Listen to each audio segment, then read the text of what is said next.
Over the last 25 years, I've had the privilege of interviewing and highlighting some truly interesting people.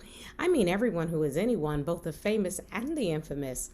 From presidents and their first ladies to kings and queens, movie stars and pop stars, captains of industry, heads of state, sports personalities, innovative entrepreneurs, and some pretty fascinating everyday people. Today, I am proud to introduce you to H. Linda Rose, a health services provider who, from a very young age, has always felt great satisfaction in doing things for other people. I can find no better mission in life and purposeful mission than to do well for others. And so, Linda, I come straight to you and ask, how did you become a nursing home administrator? Well, of course, I started out purely a clinical person in nursing school, and I was working in the field of being a director of nursing, and I was working with a very competent administrator who was placed in one of our buildings by an agency. And he had a lot of experience and he was extraordinarily good at what he does. So he had said if I was interested in learning what a healthcare administrator does and what their responsibilities are, he would fill out the paperwork with the Department of Health and I could become an AIT, an administrator in training, right where I was. So I wouldn't have to not do my own job or anything. And he did a wonderful job and I did so well on the test. They told me I was the highest scorer ever that they had. And I became a New Jersey state licensed nursing home administrator, which allowed me when I went to work for Springpoint, if they had an administrator who either left or was on a medical leave, I had the license to fill in for them. And I've done that several times. So it was a big benefit to them also. Fantastic. And when they purchased the Delaware facility, and we were managing them, then I just got the transfer of the license to Delaware as well in case I was needed there. Wonderful, absolutely. And I know that these challenges have been just increased exponentially in the wake of the COVID pandemic. And so I know you have to throw your eyes up in the back of your head. Right. I was with someone today and they were with me 2 years ago, and she said, do you remember this was the last time we were together 2 years ago, and then there was the total lockdown because it was actually this week 2 years ago, if we remember. So I just have to come to you being on the front lines, and I thank you for that. What challenges have you faced in the wake of the COVID pandemic? Well, I would say starting right at number one, the main thing is the responsibility to maintain the health of our residents and our staff. And of course, that was very challenging. And there are a lot of rules that help them. So we really know that what we needed to do is to make sure that they understand the benefit of being vaccinated, that they know about being social distanced. They know about wearing of a mask is like social distancing, but then their face are covered. And they were also put in a position where they closed down all the dining rooms. So there wasn't much of a life for those that were in independent living. And what the Department of Health suggested, and we did it, is we absolutely educated all of the staff, all of the residents' family members about what is the benefits and the possible not benefits of being vaccinated. And that worked very, very well. And a lot of people absolutely did get vaccinated, especially with our residents. We had a very high percentage of vaccinations in the 90s. You were very successful at your facilities in encouraging vaccines for your patients and your residents. I know that you found that maybe the staff took a little bit more time convincing and feeling secure. But after the vaccines, tell me what was probably the biggest challenge after that.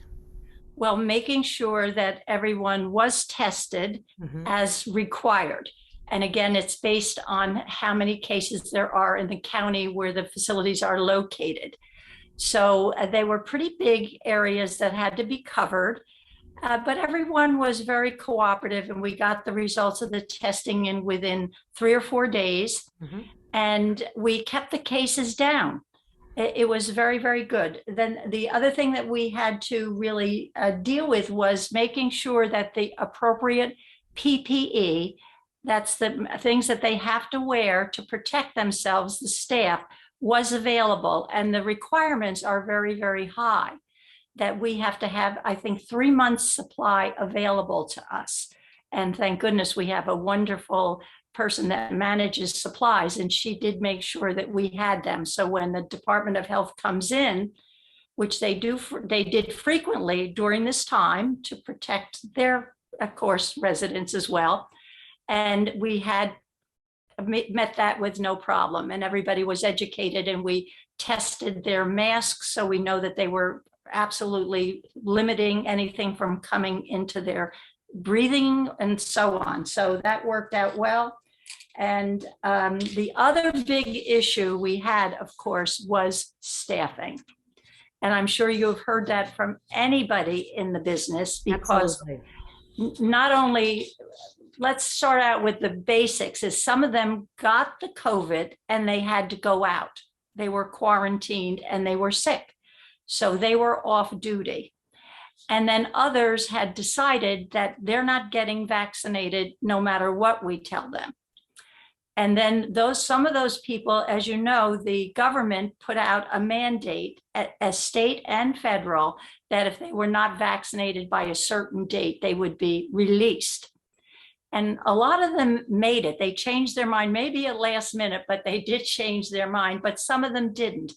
And as people became so overwhelmed and frustrated by this whole pandemic, these are highly educated and very devoted nurses, but they just couldn't take it anymore. I became very, very involved in the COVID vaccination project through the president and the vice president, and conducted numerous town halls across our nation trying to educate, especially the minority community, which was hit extremely hard by the pandemic. And in addition to the minority community being hit extremely hard, our seniors really took the brunt of, especially the very early diagnoses. And that's why I just really am admiring you and the kind of work that you and your colleagues have done.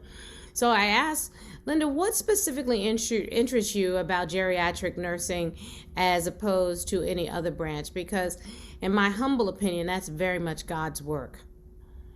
Yes, well, maybe it is. Maybe that's what God created me to do. That's the only thing I can think of, because from the time I was very, very young, I always wanted to take care of people.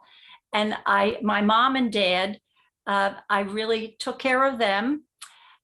Anything that I could do to help them, I did, because they had a business outside. It was in our backyard, actually, and they worked very hard at it. So I made sure I was doing the cleaning in the house and the vacuuming, and I made them breakfast. And it was so exciting for me to do that. I really enjoyed it. Then when I started education, I was fortunate enough that when I was in my master's program, you have to then spend time working with someone who's in your specialty. So I was blessed enough to spend the whole semester with a woman, a Dr. Elaine Leventhal. And I learned so much from her about geriatrics, that you need to think at a whole different level when you're treating someone in that age category. They're very challenging to make sure you can really assess them and don't miss a trick, because things can really hurt them, like medications. Mm-hmm. You have to know a lot about the medications. There's lots of preventative things that you have to be aware of. If you give them the wrong kind of medication, it really hurts them. And it was just a wonderful experience. And I just continued. I knew that's really what I wanted to specialize in. And when I worked at Robert Wood in Hamilton, I thought, you know what I'd like to do? I would like to go to the ER and be a nurse in the ER that only sees geriatric patients, because what will happen is they will be sent in from the nursing homes. The doctors are very busy. The nurses don't know quite as much about it as I do. I could see all those patients. And then if I needed the doctors to say something, I would ask them. Otherwise, they could be treated and go back to the nursing home or be admitted in a timely manner. So this is what I really fight for the nurses, because at that time, because this is many years ago, I could not have that job because the company that was doing the medical care in the emergency room was not allowed to hire nurse practitioners. They could only have doctors working there. And I can tell you that the healthcare system, in my opinion, would completely collapse without nurse practitioners. I agree. I agree. But in that time, they were not allowed to work in the ER. Well, I am grateful that I have had wonderful nurse practitioners throughout my life. I'm a heart disease survivor, and I had open heart surgery 12 years ago. And so I am telling you, as a matter of fact, I just realized the anniversary of my open heart surgery is tomorrow. And that should tell you how good my doctors and nurses were, yes. that I have to now be reminded when that surgery was, when, of course, without all of the pieces of the puzzle, of the healthcare puzzle, I don't think that patients would benefit the way that we have and grown in terms of medicine over the last few decades. Well, you definitely look you look wonderful. You look young, you look healthy, you're vibrant, you're amazing, you look great. And what I don't think people realize, when people are in the hospital, the doctors do visit the patients. And of course, I can never underestimate the brilliance of doctors. They're extraordinarily brilliant. And you ask them something, they're going to give you a good answer. But they don't know the resident, the patient, sorry. You can tell I work in long-term care by saying I resident. do. But they don't know the patient like the nurse does. The nurse knows everything that's going on with their patients all day long. And when the doctor comes in, he gets a full update and knows what's going on with his patient. Yes, but the nurse is literally walking through the day with the patient. And that's why, for me, I am the big nurse cheerleader, and especially when it comes to our elderly citizens, because as they get older and ailments come upon them, having someone there who is, one, sensitive, but two, caring is absolutely imperative. And for families to have one of their family members, one of their loved ones in a long-term care facility, to know that they're being cared for by caring and loving professionals is absolutely the only way that you can really sleep at night, knowing that your loved one is somewhere outside of your home. Well, I thank you for saying that. For some reason, nursing homes get a lot of bad publicity for no reason. They get incredible care. Absolutely. Incredible care. One of my very best friends in the world, Linda, is a doctor. She's actually my internist, and she talks about all the time that nursing homes are really like mini medical facilities, because they can take care of residents in ways that other facilities cannot. And so you got cheerleaders over here, absolute cheerleaders, when it comes to the work that you do. As a matter of fact, I hear you have cheerleaders all over the place, because you've received some awards over the course of your career because of your dedication and your professionalism. What has meant the most to you? I think the one that meant the most at the top was the one that I received from our state of New Jersey.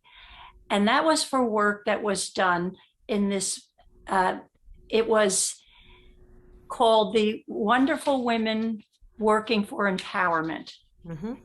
And it was started by a professor in one of the universities, and it was mostly people that were coming from the islands that were so really, I can't even begin to tell you the things that happened to their families and everything, because there was war atmosphere in some of those islands that they came from. And many of them came over, they did not have a place to live. They have no way to make a living. And this woman, this professor, started this organization. They provided education for LPNs, aides, and then eventually we even had people that went to nursing school, regular RN school. But we did finance everything for them. They mainly all graduated. And then what they needed is a place to practice being a nurse so they could find a job. So I went to our CEO and I said, I would like to place these people in our facilities so that they get to really learn to be a nurse. And some of them may choose to stay and some of them may find a job elsewhere, but at least we're providing them with the education after school that they need. And we did that. And they did so well. And we have some of them still working for us. And the others found great jobs. Some of them went on to become RNs. They found homes to live in. Even people that belonged to that organization offered them a place in their own homes to live. It was just wonderful. It really, really was. That really does indeed sound like God's work, in my opinion. And which brings me to something I know that is important to me. So I'd love to know if it's important to you. What part does faith guide your work? Well, I'm a huge believer, as you can probably tell already, but I do believe that God really designs all of us, or he makes us with a special gift. And what that gift is, in my opinion, for me, it was to help other people. I've been doing it since I was really little. So that can't be something that I thought of. He created me for that. And I don't think I'm ever going to stop. And I'm very, very engaged in my faith. I go to church every Sunday at the very least, but I also go sometimes during the week. And then I work for the church. I'm on the finance committee. I also started a health services committee where we did educational and training for our members of the church. We did a lot to help them, and that was very satisfying. And if we see anybody, and my husband's the same way, in the church that has a problem, they can't get up, they can't walk out there. This morning, somebody's walker wasn't working. We fix it and make sure they get back in the car safely and everything. Yes, ma'am. But the church is very, very important to me. No matter where we travel, the first thing we do is find out where the closest church is, because we don't believe in missing our mass during a vacation. We're still going to go. It sounds like you have what I like to think of as a relationship with faith, not just an investment in religion. A relationship with faith is simply what is guiding you. I can feel it with your mission. I can feel it with your passion. It's a pleasure to spend time talking to you and learning how you even give back to your community with your professionalism and utilizing your faith. So, Linda, I ask you, what does the future look like for you? Well, believe it or not, I'm going to be 79 shortly. On May 13th, I turned 79. And I mean, normally I can out energize anybody. I have a ton of energy. I drive people crazy, but now I really see that I have slowed down. And that's a good thing sometimes. You have to really put a little more effort in it, but I had the reputation of being a person that could do anything in an instant. You know, if you need something, bang, it's done. But I don't do it that well anymore. And another thing that goes away is thinking of 2 or 3 things at the same time, which I could also do, but that's very difficult anymore. So I'm going to see how it works out. I don't want to not work at all. That would not be happy to me. I definitely want to continue helping people physically, take care of them. If I don't work full-time in the position I'm in now, I would work per diem where I am, and it would be mostly clinical care. Okay. The education of the nurses and clinically taking care of the residents and showing them things to do. that would always keep me happy. As long as I can do it, I'm going to do it. Well, I am starting to feel those similar kind of pangs. I turn 60 next year. I mean, next year. I turn 60 next week. Oh, And so I never thought that I'd say those words. I turned 60 next week. But honestly, I don't think I've ever felt better in my whole life. I'm healthier than I've ever been. My brain is clicking on all cylinders. God willing, I'll continue to be able to do the kinds of things that give me joy and can help other people. And so, just chatting with you today has just renewed my faith in us as a society and how we can really just join hands with others and be of assistance to our fellow man. Linda, what's the one thing you'd like the viewer of this video feature to walk away with today?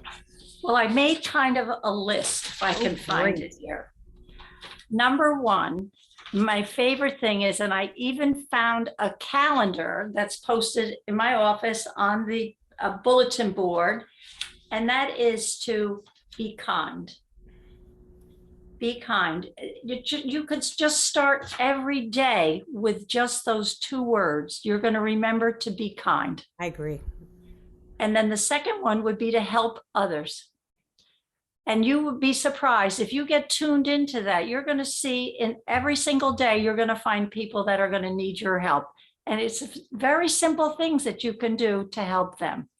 And it makes you feel wonderful. It makes you feel wonderful. And that also, life care communities are providing wonderful care and services. And don't believe anything that you hear on the television. When you want to find out, just go and visit one of them, and you will go in there and see the wonderful things that are happening and the wonderful care those people get. It's a wonderful life to end by moving into a community like that. It's amazing.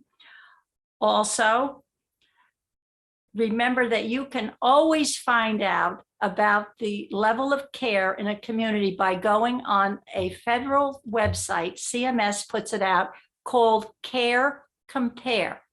It tells you everything about them. It used to be called Nursing Home Compare, but they changed it. So if you want to know what their last survey was like or something, it's going to be in there. And you'll see. And during this whole pandemic, there were such wonderful things that were done. Many of the facilities had multiple infection control surveys by the Department of Health, by the federal surveyors, by everything, and they did extraordinarily well. And the people did well. So keep that in mind when you hear something crazy on the television or on the news, and you're thinking, well, that's not what Linda and Star said, because it's not really what happens.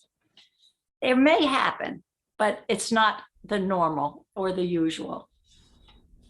And then I want them all to remember, you can accomplish absolutely anything if you are really going to do it, you're deliberate about it, that you have the oomph to do it. And this is the one thing that I never really settle for. When people say, I always wanted to be a lawyer, but now I'm going to be 70 and it's just too old to start anything. So I said, well, how old are you going to be if you don't become a lawyer?